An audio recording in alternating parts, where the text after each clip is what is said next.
I'm Nils Lind. I'm working at Assertive Yield. I'm the founder and CEO of the company. There has been this topic around flooring, which in the second price auction time, it worked really well. And then first price, it just didn't work. And there have been many attempts of doing it, be it on the vendor side, be it on the publisher side, it doesn't matter, it just didn't work. And it created a lot of skepticism for publishers for a long time. And it's interesting to see that it looks like, especially this year now, that skepticism is gone and it's kind of becoming enticing again as a practice. And the trust basically is being restored that this is something that makes sense to do in a first price world.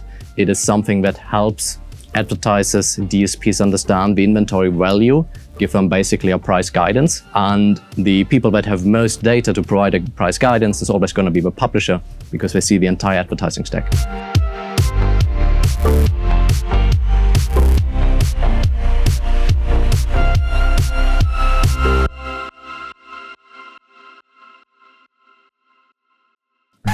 I can also just speak a bit for the mic test. Chat to me. They just check the audio levels. No, it's all good. And if you can give me the answer, put in the question. So,